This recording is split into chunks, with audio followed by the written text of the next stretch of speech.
Ladies and gents, welcome back to Pro IQ. Module 3 is here. You've just been taken through the first two modules with Ross. We have gone through coaching practice, we have gone through nutrition, and now we are on to the big module 3, training and hypertrophy. This is something that we can expand upon for a long period of time, but everything in this first module will give you very deep understanding as to why you're programming the way you are, how to better program for athlete needs, understanding the key concepts behind program design and how we're actually putting together that plan in the first place, and the considerations and the data we're pulling in to make appropriate decisions. And ultimately, this stuff is aimed at putting better physiques on stage year after year. This stuff is aimed at delivering on judging feedback. This stuff is aimed at climbing the ladder competitively year after year. If your goal is to turn athletes pro, if your goal is to take athletes to the Olympia, if your goal is to win your first regional, if your goal is to get your first call out and top 5, this is the stuff we really move the needle with in terms of physique development. So it's a very, very cool part of the course. I'm actually going to take you through the next 3 modules. So I'm going to do training and hypertrophy now for module 3. We have recovery for module 4, which will go through sleep, which will go through recovery practices outside of the gym, which will go through, in-depth integration over deloads, over D volumes, and all the recovery practices outside of the actual training window in the first place. Module 5 will go into data collection, but that will be a deep dive on health analysis, both autonomic and blood work related, cardiovascular scans, heart scans, looking at kidney, heart, brain, liver, and deep diving in terms of athlete health management long term. But module 3, training and hypertrophy, we're going to start with the foundations of training. This first lecture will be more of a key concepts introduction. A lot of these concepts we're going to be going through in this first lecture will be reoccurring through the module.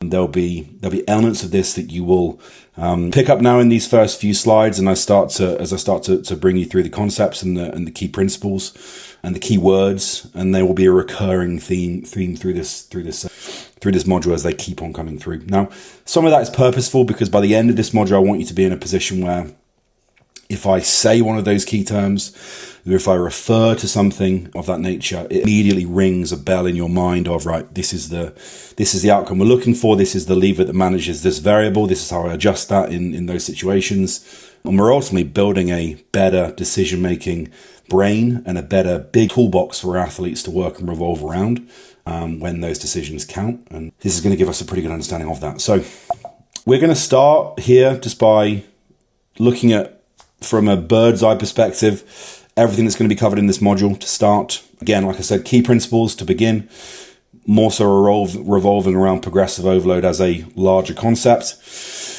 We'll go through the 4 levers of hypertrophy, the 4 primary levers of hypertrophy in effort and intensity, in volume and in frequency. We'll go through rest period considerations in program design. We'll go through a deeper understanding of why, theoretically, everything works. If you took the top 15 placed athletes from every division at the Olympia this year and gave them all a questionnaire as to how they train and how they approach the training side of the process within their careers, I'm sure that a lot of those questionnaires that come back will be very different, but there'll be some underlying and reoccurring themes and principles within them.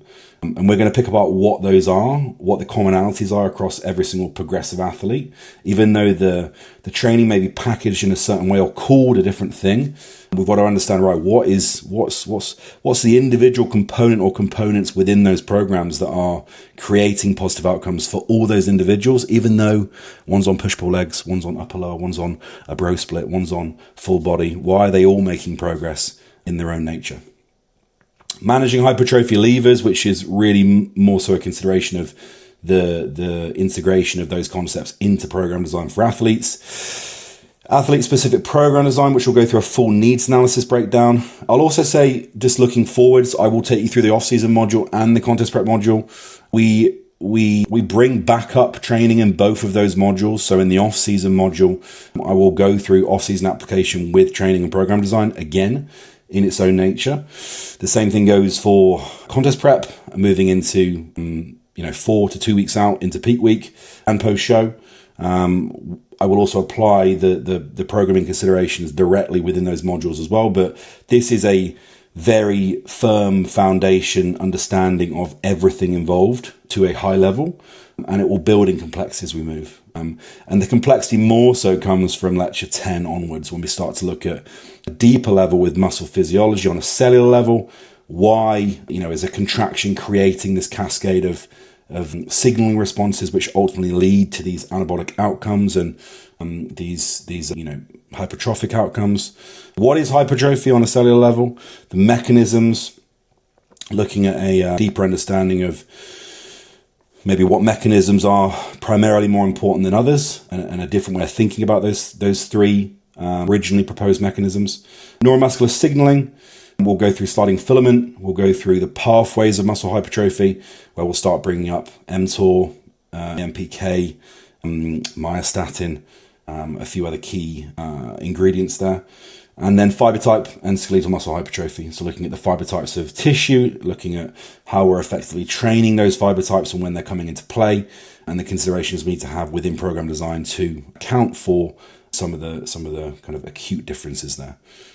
So that's an overview, 16 lectures, and we'll get stuck in. So the first thing I want to kind of run through in this foundational part of the module is just introducing some key program design concepts and principles in the first place. Like I said, some of these principles will be reoccurring through the module itself, but it is purposeful to continue to reinstill the teaching points. And what I will say is, when you move through deeper into Pro IQ and you go through the layers of the modules as you move, the same as Ross's modules, and he did mention it in some of his videos, some of these concepts that keep reoccurring are purposefully there to ingrain that memory learning process within your learning experience within the course, because they are ultimately key core ingredients to what we're trying to create at the end of this process, in terms of coaching ability, in terms of decision making, and ultimately your ability to think critically and make the right decisions at the right time. And the higher you go in this coaching game, the higher you go in this prep coaching game, the more pressure those decisions will be made under, and the firmer your ability to grasp what is happening in front of you and why it's happening in front of you, the firmer your ability to make decisions when things are going wrong, which is a key thing there that particularly will come apparent in the contest prep module. It's all good and well knowing what to do when things go right, because you don't really have to do that much. When things start going wrong, or when progression is not being made, or an athlete is stalling, that is where you're going to get tested, and that is where people are going to get found out. Highly skilled, highly equipped coaches will win in those situations and will always come out on top. And our goal by the end of this course and by the end of this module is to be in the winning boat and not the losing boat. So, the law that governs adaptation, a principle overview to progressive overload. Just a deeper understanding of that at a base level. The body adapts when stress exceeds its current capacity to tolerate it. And progressive overload is the structured application of this biological law. Consistent, incremental increases in training demand to force adaptation at that skeletal muscle site, at that fiber. For hypertrophy, that means gradual, measurable increases in mechanical tension, which will be a reoccurring theme in this. Training density, the workload we're getting through in a workout, or volume over time. Volume and load over time being something that will be reoccurring through every lecture, even deeper down, lecture 10 plus, when we're looking at this from a muscle physiology standpoint, from a cellular standpoint, at a very deep level.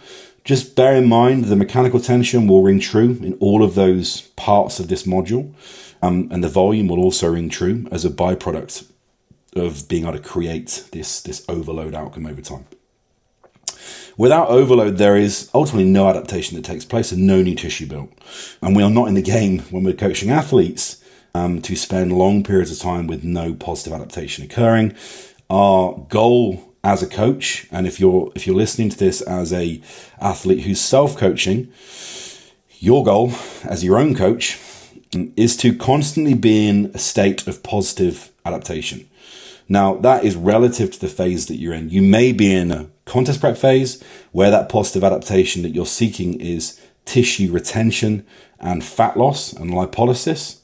and that is the bigger objective. That is the KPI for the phase. The same goes for the off season when we're looking at lean tissue development. We're looking at driving improvements to key selective areas as part of that overall needs analysis. The adaptation would be to accrue more muscle in those key areas. An athlete's rate of progress is determined by how efficiently they can create, recover from, and ultimately measure that overload in the first place. And the environment we can create and the framework we can build to allow that to be as sustainable and repeatable as possible over time. The nature of overload is multidimensional. It is going ultimately beyond just adding weight. Overload can be applied through several independent variables. Load, volume, i.e. sets and reps, density of workload in a shorter space of time, training frequency, which is usually, in this case, although stimulative in nature, training frequency, as we'll later find out in the lectures to come, is almost like the packaging of the bigger ingredients of program design. Frequency is a vehicle that you can then distribute more volume effectively across a given week or training cycle. So you're essentially figuring out a few key ingredients first and then using frequency as a metric and a variable to distribute that into practical application, into the plan, into the program on paper. And execution is one that will never leave our thinking. Improved range and contractile access, looking at control in the extremities, looking at the stability one can produce.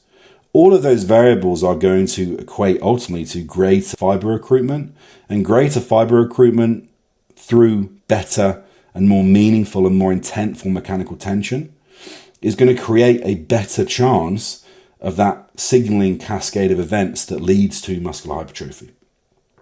The more accurate we can be, the better the training outcome, and the more sustainable the outcome, and the more repeatable the outcome week after week. And just understand, an interesting way of looking at that would be when you look at the mind-muscle connection, when people refer to mind-muscle connection, when you're going through a training session, when you're programming athletes for the workout side of the process, the training side of the process, the intent that you have and the focus for each set and the desired outcome that's already in your mind before the set happens, and when you unrack the bar or when you unrack that machine and you feel the load on your shoulders and your nervous system starts to drive hard and the neurons are starting to fire, everything is getting excited relative up to getting ready for force production.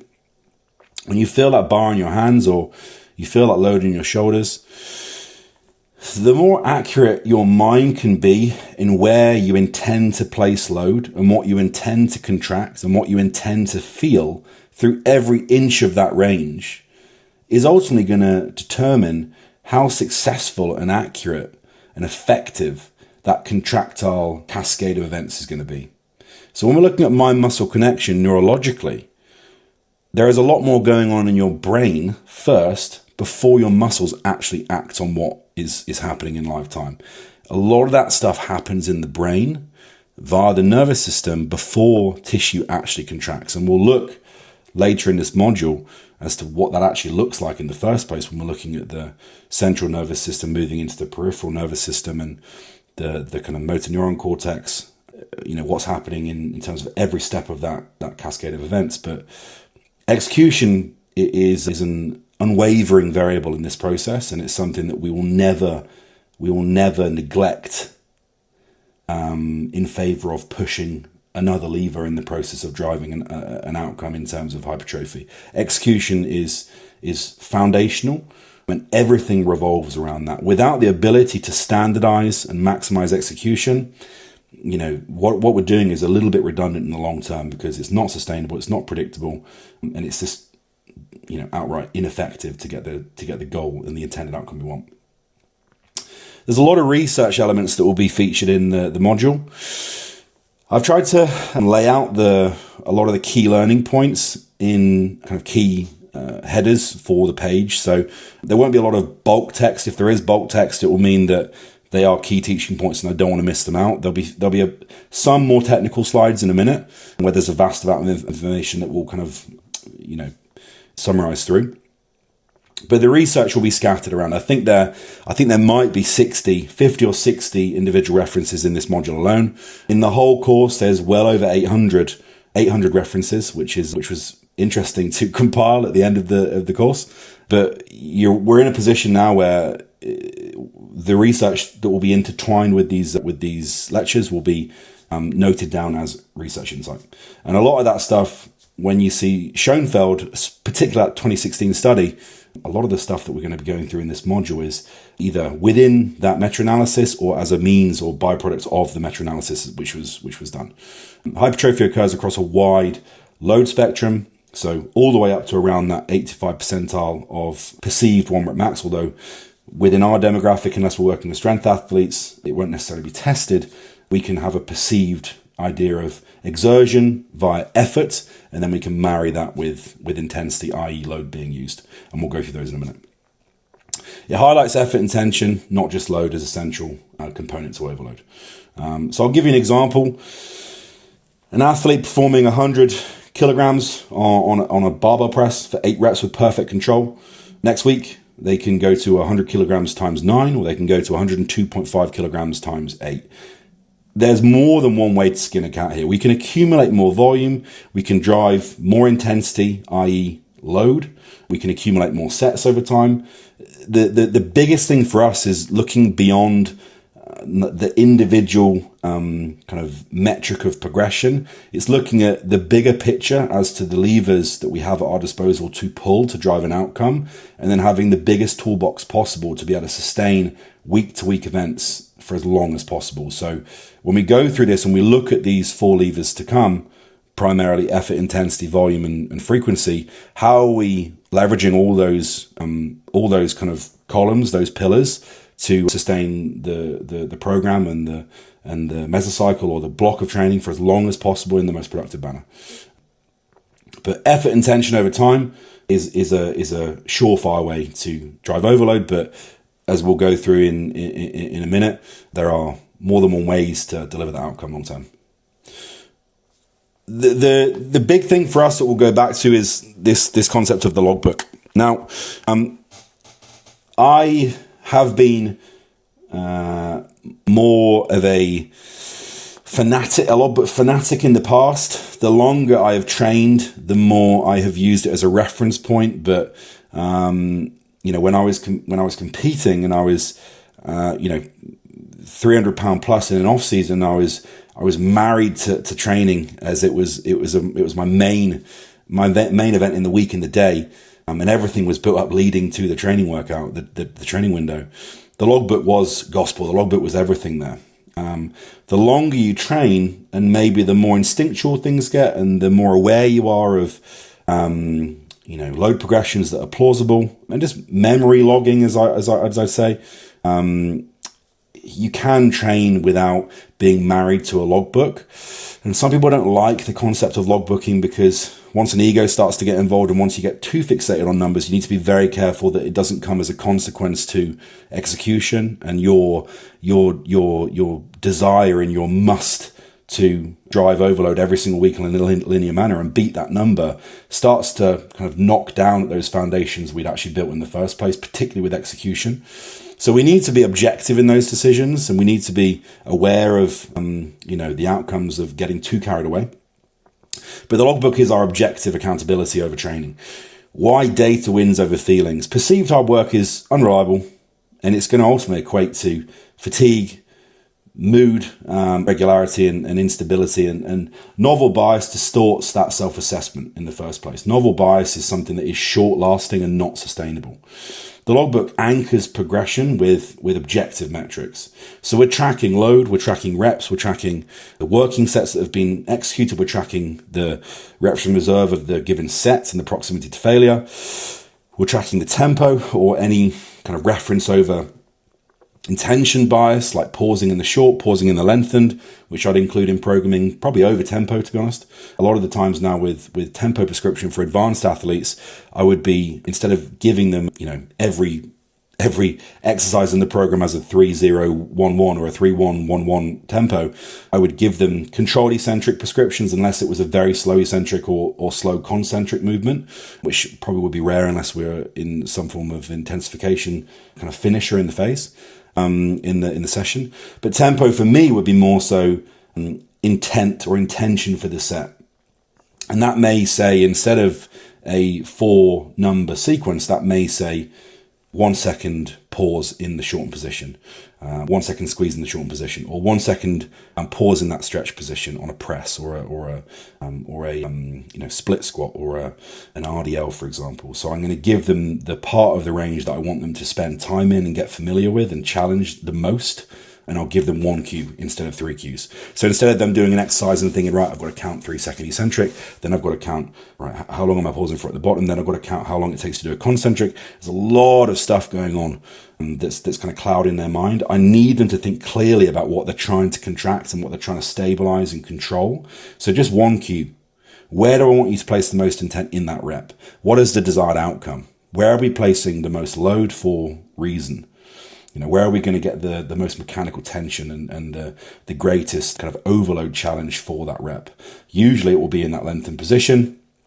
But for some shorter ranged emphasis challenges, like an example would be like a pec deck or a short ranged emphasis cable fly or leg extension, we're probably challenging and pausing in the shortened range. I would just give 1 cue normally in that situation. And you can track session duration as well, potentially as a means of recovery.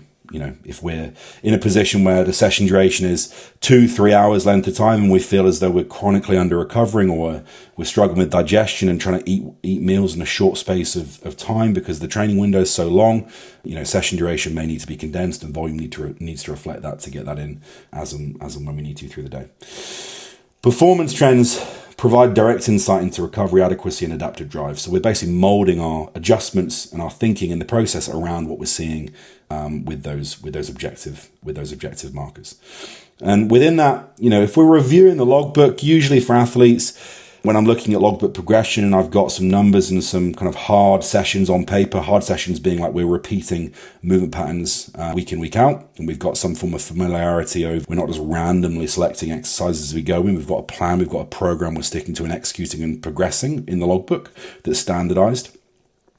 Typically speaking, if 3 consecutive sessions show no measurable progress coming in the form of accumulating more reps, adding more load, improving on execution, we'd investigate that and we look at fatigue, we look at nutrition, and we look at sleep. And usually speaking, unless the movement pattern is just completely stagnant because it's been run into the ground and the wheels have fallen off, i.e., you've had a hack squat in for the last 6 months and you've progressed it for 5 months almost on a linear basis, and now we're in a position where we're hanging, at 20 kilos off either side, or we're banding it or double banding it. We're in a position where that's probably just you can just get away with swapping the movement to a like-for-like comparison and having a new movement pattern to create a new runway of progression, or it's going to be fatigue has accumulated, we need to pull back and deload.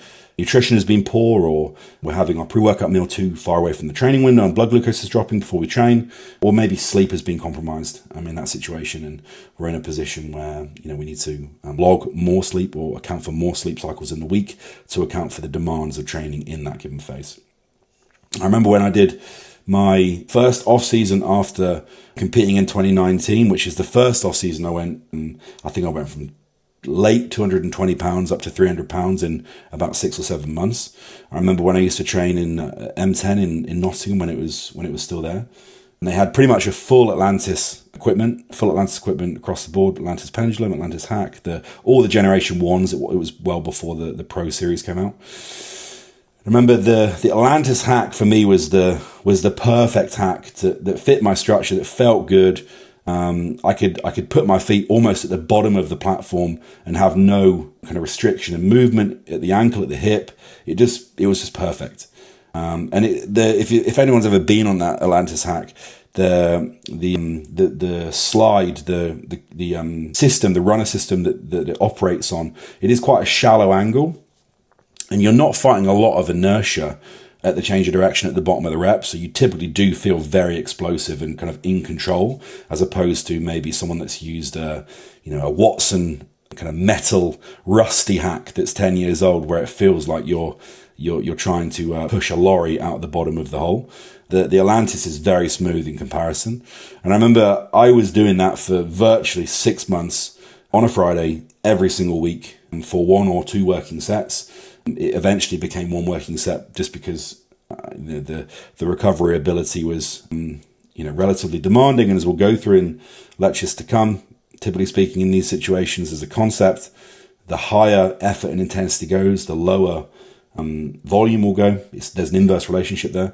But I remember by the end of that 6-month block, I was doing double banded greens, so like thick strength shop, thick green bands, which is I think 48 kilos of additional tension at max tension, double banded with a daisy chain.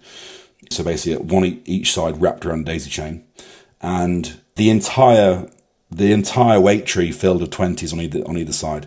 So it might have been 11 or 12 20 kilo plates plus a double band. And I was doing it for 8 to 10 reps like a piston. But you get to a point where there will be a point where neurally you drive yourself into a hole, or psychologically you get to a point of no return in terms of having a love-hate relationship with a movement pattern, that you get maybe a little bit too fixated on progression, that you start losing control of execution and standardizing that over time.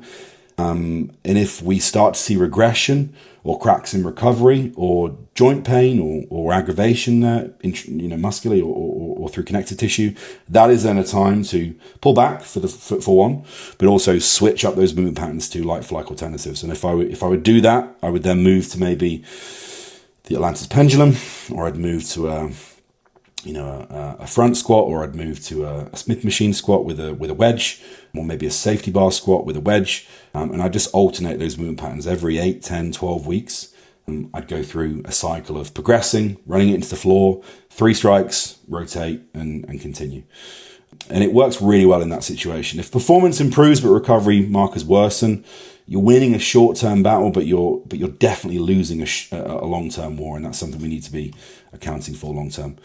Mechanical tension, the true driver of growth, is the central signal there for everything to come. Mechanical tension triggers that kind of transduction that we'll later speak about in that physiology section, converting force into anabolic signaling. In practice, load times time under tension times stability equates to effective hypertrophy stimulus.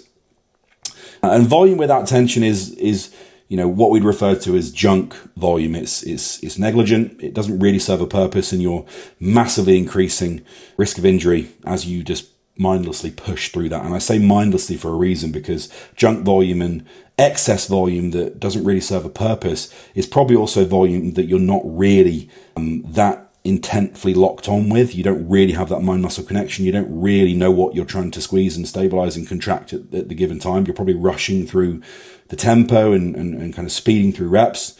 And it's ultimately pointless, especially in prep, which we'll go through later in the course.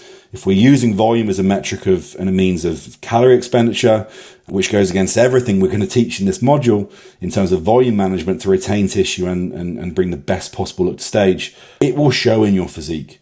You should not be chasing training volume as a means of caloric expenditure to drive fat loss. Keep the goal the goal. When we're in the gym, when we're training, the goal is either within an off-season to grow new tissue, or within a contest prep or maintenance phase to maintain the tissue we have.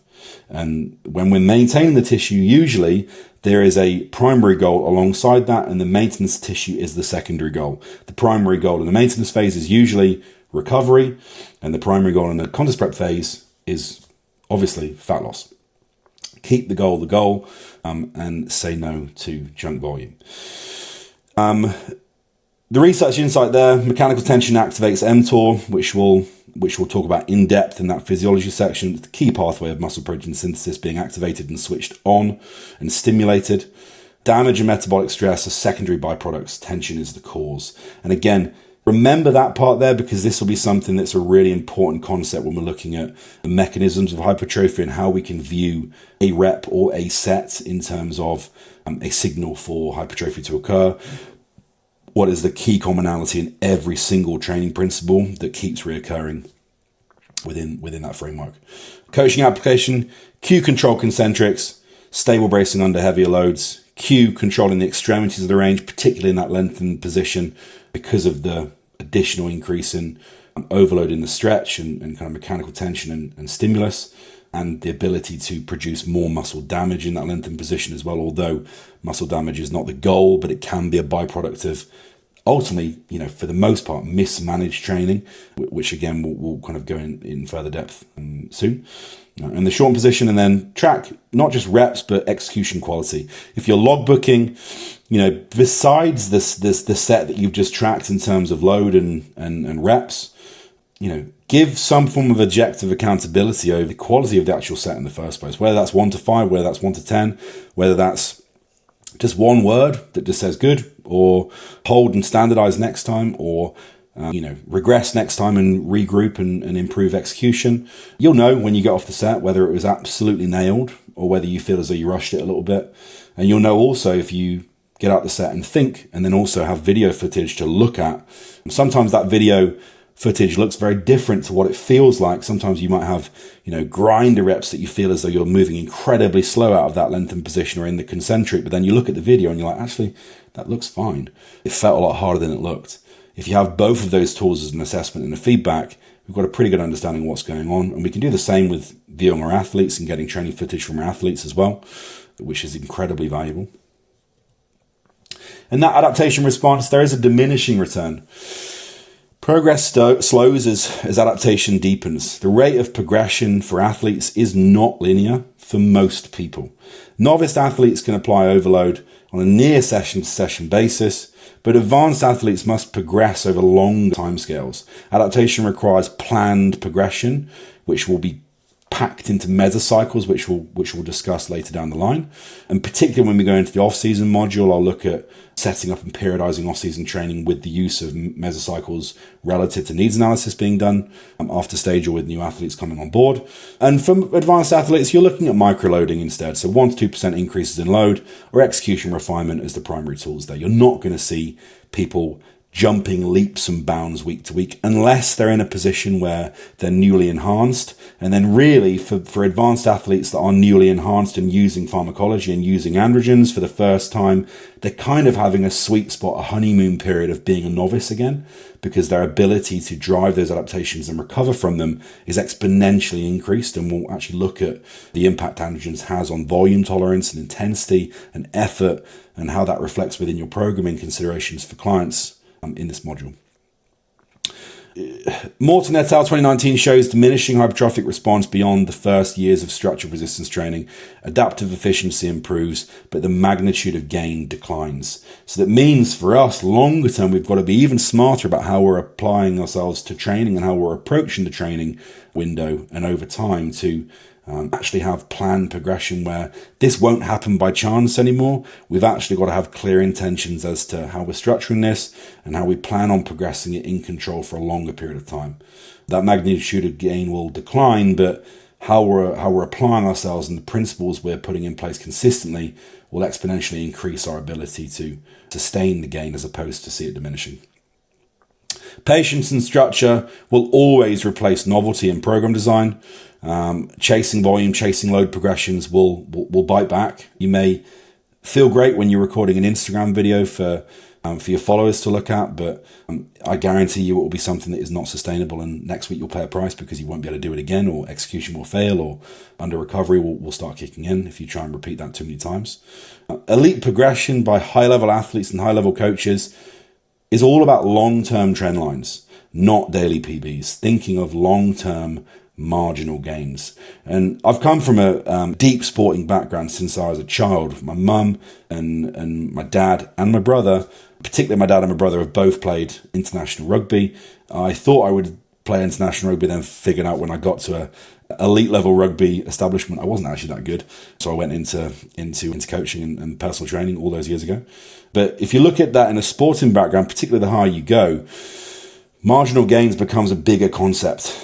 And the more advanced and elite you are, the more those 0.5 to 1% differences make with your sleep, with nutrition, with the diligency of recovery, with hydration, with electrolyte management, with psychological management, with mindset. every habit you have in the first place, every facet of program design, the quality and the consistency of everything involved.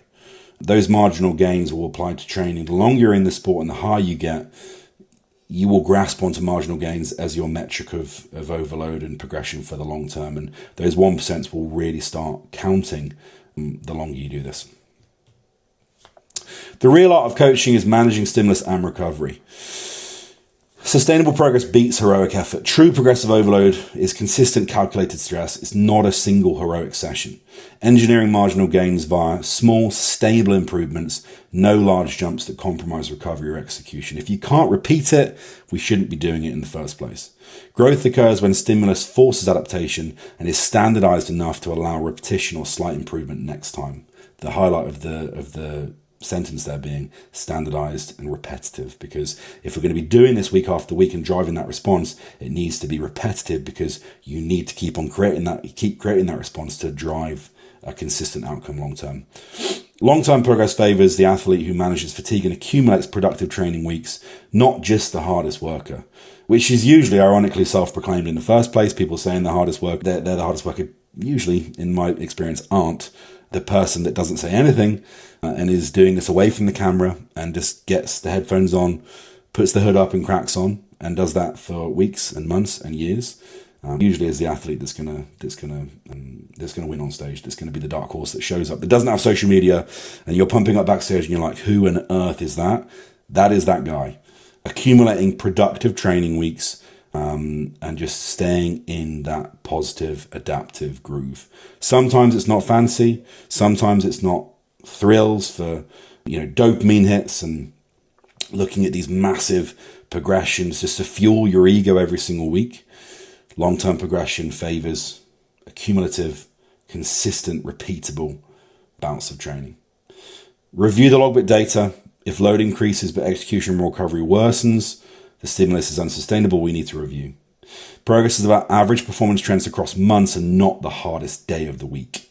And professional progression is small, compounding steps over time. That is a really important concept that is going to ring true through the whole program, and it will be particularly true when we're looking at kind of linking mesocycle to mesocycle in the long run.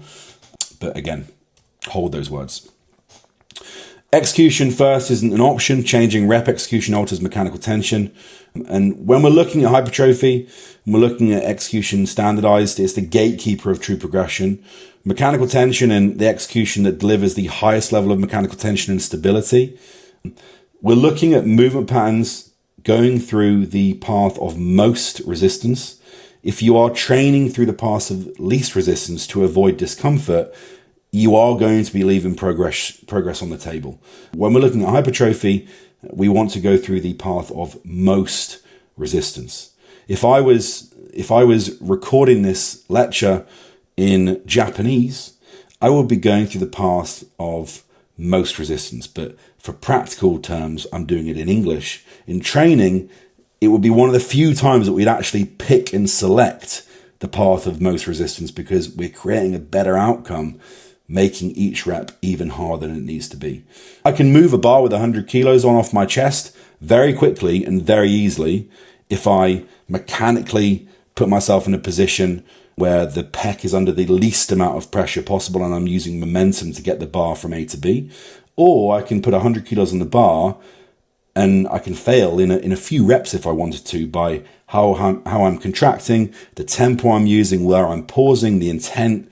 There are, 100 kilos on a bar can be handled in very different ways. And for us, when we're coaching athletes, rule number one for mechanical tension is go through the path of most resistance and make each rep as hard as you possibly can, as long as it doesn't come at the compromise to our ability to use sufficient load.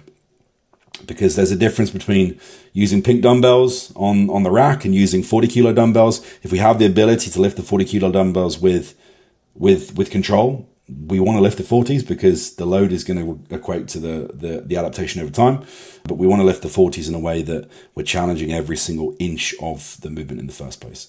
Poor execution, reduced mechanical tension, and ultimately that is going to reflect on fibers being recruited less and joints typically being recruited more. From a coaching application standpoint, use video check-ins with athletes, have execution notes. Like I said, for tempo, I like emphasis. I'd like intent. So one cue that they have to focus on in the set instead of having loads of cues. Or if you've got a cue note, don't put like a paragraph there that they have to read in the gym and they're going like, okay, he wants me to do this, he needs to do that. Just focus on this being, maybe maximum 3 bullet points. And keywords, not massive sentences. Go to the point and direct.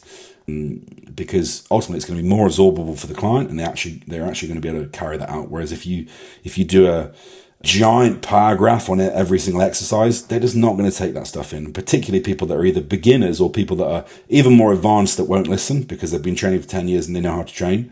But if I tell that individual that's advanced, that's been training for 10 years and is struggling to grow his chest, just one cue for every single exercise, there's a pretty high chance that he's going to start implementing one cue. And as soon as he feels the sensation that carries over to the cue that I've given him, we've got a bit of a match going on there in terms of his execution starting to become something that you'll prioritize and buy into. And we can also look at video analysis for mechanical and structural analysis with hip shifts, with foot placement or pressure on foot going through the floor or platform, external rotation through the shoulder, external rotation at the hip. What's happening live time structurally, which is going to govern what fibers and what tissues are being recruited and what aren't, which then ultimately leads to development over time.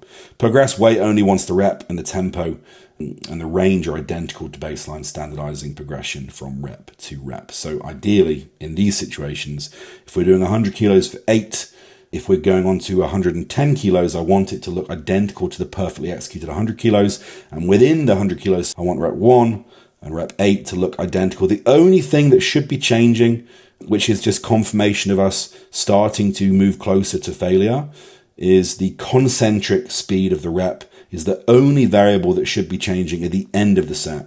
The eccentric shouldn't be changing, the pause or the squeeze shouldn't be changing, the intent shouldn't be changing, but the rep will slow as that muscle starts to run out of the ability to fire in the first place and contract under that load when it starts to reach a high level of fatigue. But that will be the only variable that changes within the set. Volume management is something that is a huge component here that we'll talk about.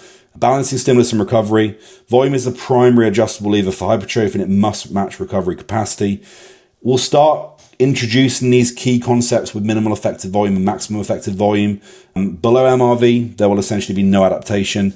Above MRV, there'll be fatigue and regression. If we're mismanaging that, there's a cup analogy that I give in the volume section of the next lecture, which is incredibly powerful and useful for understanding these principles. So I won't say much on that yet, but this is a huge component of this module. And when we're looking at program design, and that'll be a really cool way of understanding that. And I actually give a case study of Niall Darwin, who placed 5th at the Olympia in 2025, depending on when you're watching this in the years to come.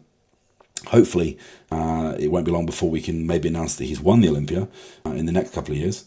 But I go through program design considerations for him when he started as an athlete, best part of 3 years ago, and how we've gotten from there to placing 5th at the Olympia, and I'm sure much more to come. Volume is a living variable. It's not static, and we adjust on data, not emotion. We'll talk more on that shortly. And then the stimulus, like we said, must exceed that adaptive threshold. Adaptation occurs within that biological bandwidth and is ultimately defined by, MEV, which is the lowest dose for progression, which we'll use as a landmark. Training below this signals tissue maintenance. If you go too low, it may be too little for tissue maintenance, but unlikely in practical considerations, which we'll go through the exact frameworks and kind of sets per week that we need to be looking at. And MRV, maximum recoverable volume, is the highest volume that we can realistically recover from in the environment we're in. Training beyond that will probably outpace fatigue versus adaptation. So we're probably going to regress or stay stagnant there or risk injury or potentially both. Coaching application, which we'll talk through in depth in the modules in the lectures to come. But essentially we're working towards this adaptive ceiling. And the start of a block, we're essentially starting at the lowest point of that floor. And then within the needs analysis we have for each individual athlete coming in, we're going to identify areas that within their physiques are high priority, are probably mid-tier priority, and are low priority. We're allowing the total volume for the week to reflect within those individual areas and distribute across. And that kind of gives us a gateway and a map to where we're going to advance volume and where we're not going to advance volume. And the concept of volume management, which we'll discuss, is something that if you are going to push in one direction, you need to pull in another. And the cup analogy that we'll use, the cup model, explains that in a really nice way. But in essence, we're working towards those adaptive ceilings where we're trying to spend the longest period of time in this maximum adaptive threshold where hypertrophy is occurring and we're recovering from the stimulus in the same degree. The adaptive threshold is dynamic. It will be affected by stress, sleep, nutrition, and pharmacology for enhanced athletes. Our role is to know when to push, how long we can push for, and how far we can push, and ultimately when to pull back. And everything is serving that foundational law of overload. Overload is the governing system behind all program decisions. When we're looking at those levers within volume, intensity, frequency, and effort, they are the kind of the delivery of this system. And without measurable progressive overload, other variables are really just kind of nuance and noise. No amount of novelty can compensate for lack of consistent performance progression. And novelty typically within programming is not sustainable, is not repeatable, and is not standardized. Progressive overload we can view as like the North Star of program design. All of the variables will orbit around it, and it really revolves around executing high quality work over time with good control, with intent, not just kind of arbitrary lifting heavy over time, because there's too many elements that are missed there. The coach's role, our role in the first place, is to ensure every adjustment serves this singular purpose. And then a little bit on periodization within program design and the kind of key concepts here, because this is something that we'll really dive into detail and depth with in the off-season module. Periodization is defined as the systematic organization of training variables, i.e. volume, intensity, frequency, exercise selection, across time to ultimately manage fatigue, stimulate consistent, repeatable adaptation, prevent stagnation. It's the opposite of reactive random training, where in a periodized plan, every block has a purpose, and that purpose is revolving around the needs of the athlete, i.e. the needs analysis. The job for the coach is to manage adaptation over time, to prevent plateaus by alternating stimulus and stress and recovery in a planned, systemized manner. And through ProIQ, you're going to be seeing this same kind of level of periodization and timeline building and sequencing through PD application, through training application, and through nutritional application. And when you've gone through all 10 modules, you'll start to understand like all of these modules are linked directly to one another. They're all this live revolving system where everything will ultimately synchronize with one another. And training in particular is heavily synchronized with nutritional status, recovery status, and pharmacological status. And you're essentially, one adjustment is going to react and change variables for the other components, and we kind of program with everything in mind at the same time. The mesocycle is a functional unit of progression. It's defined as a singular block with a clear objective. We're accumulating volume, we're increasing strength and performance, we're refining execution, and we're ultimately, improving upon that needs analysis hierarchy. What is the highest priority at this moment in time? What can we have mid-tier, where we train enough to stimulate but not too much, and what can we back off and kind of run at maintenance to maintain tissue whilst we progress the areas and make room for the areas that we need to push volume on directly. The duration is relative to the athlete and the individual needs and the recovery capabilities, but most mesocycles will last somewhere in the region of 8 to 16 weeks. And it provides a structure for measurable progress, especially for long-term off-season phases. You always have a clear goal and intent in mind. You should never be lost in a training cycle where you don't really know what the objective is and what you're trying to improve upon in the first place, and see progression tangibly within your visuals. Because even from a coaching perspective, if we don't know where we're looking, we don't know how we're actually quantifying progress in the first place. It gives the athlete a tangible goal in the broader macro cycle, in the bigger picture across the year. And it allows fatigue to be managed, cyclically rather than reactively, i.e. you're catching fatigue and managing that before it's too late and before the athlete is in a hole. Maybe we can be a little bit more proactive about how that's being managed in the first place. And the ProIQ model for accumulation progression is pretty simple, but it's a core concept that you can pretty much reflect in every single program design example that we'll give in this module to come. The more data-driven accumulation recovery principle just relies on gradual overload across weeks, tailored primarily to these higher priority muscle groups within our needs analysis, and then using strategic pullbacks via deloads or devolumes to allow recovery and supercompensation following those progressive weeks of training. A deload in this situation we'd refer to, and I like to use differentiation between both because I think there's a time and place for both. A deload in this situation is time spent out of the gym where there is ultimately no training being taken place. It's tailored for individuals and situations where there is a vast high demand of neural recovery to be done. There's high neural fatigue and there's muscular overreaching. So your nervous system needs the rest just as much as your body does, and your mind needs the rest just as much as your physiology does. A deload sometimes for athletes is more effective, just spending time out of the gym, whether that's 3 to 5 days. Usually it's probably not a full week, but 3 to 5 days. For some individuals, it will be a full week.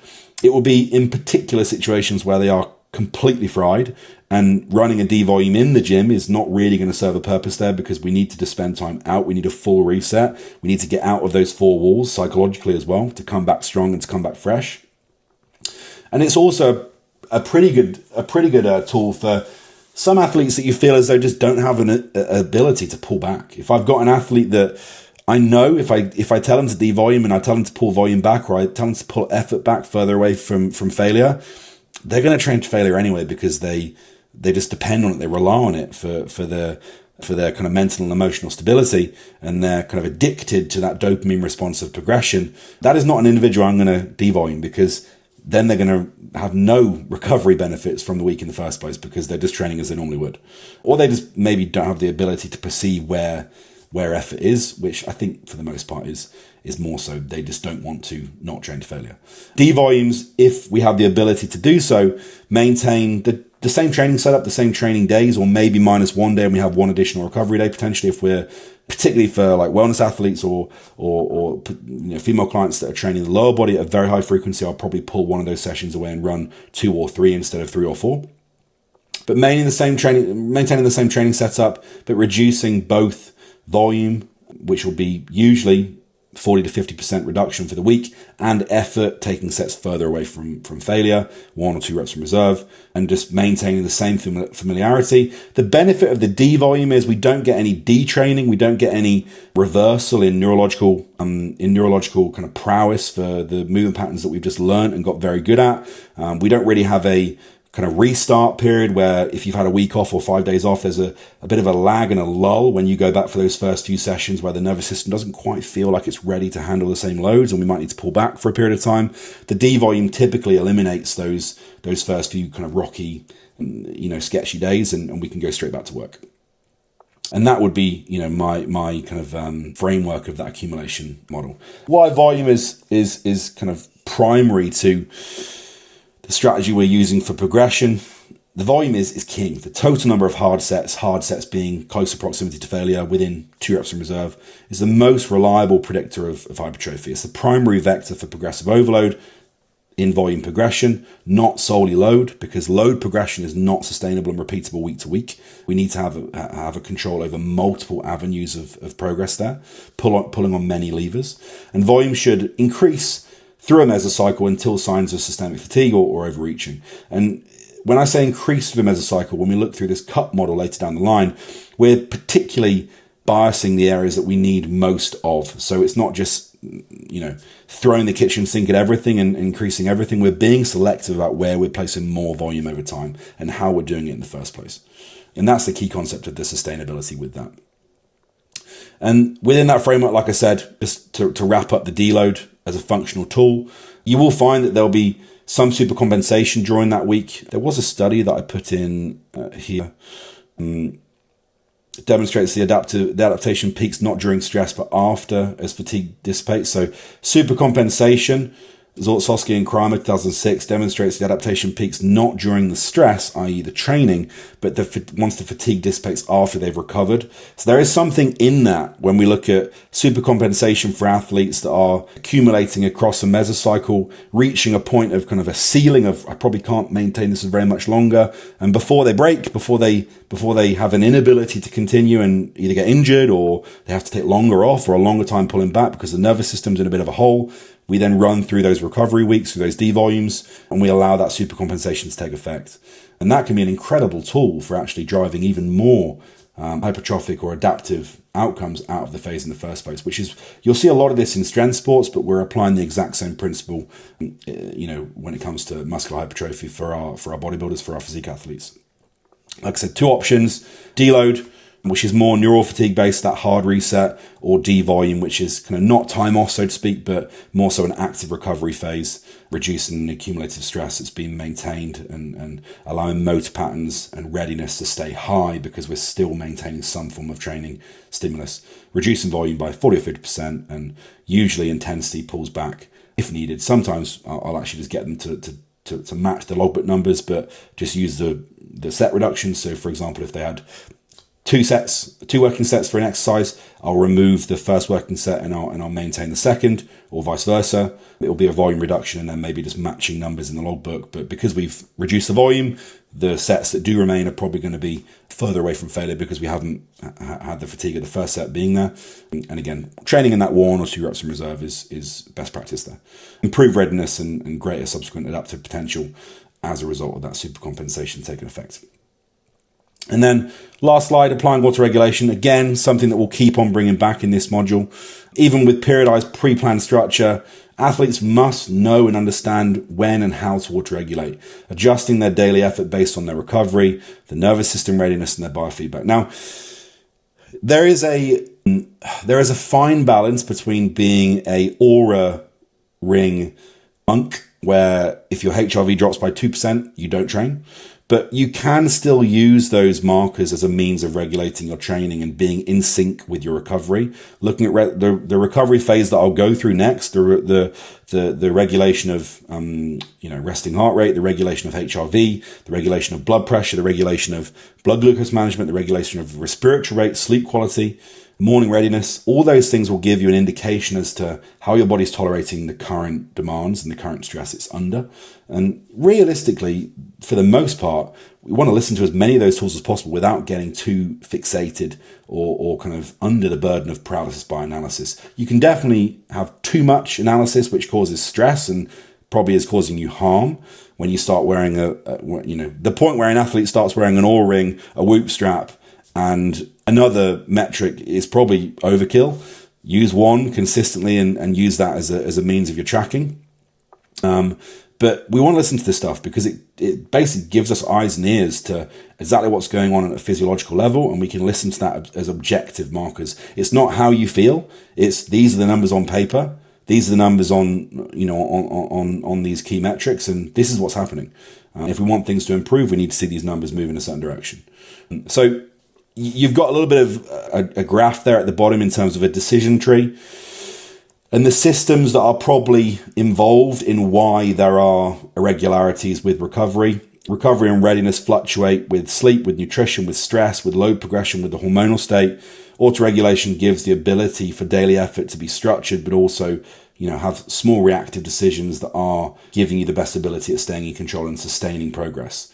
So you'll see neuromuscular, sleep and recovery, psychological, performance trends and muscular recovery on the left. The biofeedback indicator as, what we're actually looking for within those systems, i.e. like red flags or things that we should be looking for, i.e. like neuromuscular, reductions in bar speed or kind of movement speed, concentric movement speed, explosive movement speed. Everything feels slow, everything feels heavy. Unracking that bar just feels like it weighs a ton on your back this week, and the nervous system is not in a position where it can tolerate those signals being fired at the same rate they were before. There's a certain level of flatness from a neural perspective, and then the coaching adjustment that we'd usually do alongside that. So again, that can be a little reference tool for you, but in essence, the coaching adjustment will be revolved around taking a certain level of proximity away from failure and either maintaining the volume or reducing the volume to regain control of the recovery metric. So if it was neuromuscular, we're increasing the reps in reserve back 1 or 2 reps, and we're holding or reducing volume to bounce back and allow the nervous system to adapt and recover, ready to go 100% again. And that will take, usually in these situations, if we've managed it right and we've not pulled too hard for too long, within a week we should be in a position where we're back in control there. The same thing goes for sleep and recovery. If we're in a position where sleep is compromised, we're seeing escalations in resting heart rate and low HRV. The demands of training is driving under recovery there, and your body is starting to tell you via those symptoms and those objective markers. Sleep is disturbed, sleep quality is in the gutters, resting heart rate's up 30%, HRV's down 30%. Your body is telling you that it's sympathetically dominant, your body's telling you that it's under recovered, pull back. Same thing goes for psychological presence in the gym. Low readiness to train, irritability, poor focus. You just don't want to go in the gym in the first place. You don't want to train. You don't want to drive to the gym. You don't want to walk in the door. There's no readiness and aggression there. Again, auto-regulate, pull back. That neuromuscular readiness is fried. Load or load regression or volume mismanagement or poor volume tolerance, red flag again. And then maybe persistent DOMS or aches or joint pain or discomfort or tightness that typically wasn't there before. Again, another major red flag where we can kind of pull back from in the first place and make that adjustment relative to the situation, the environment you're in.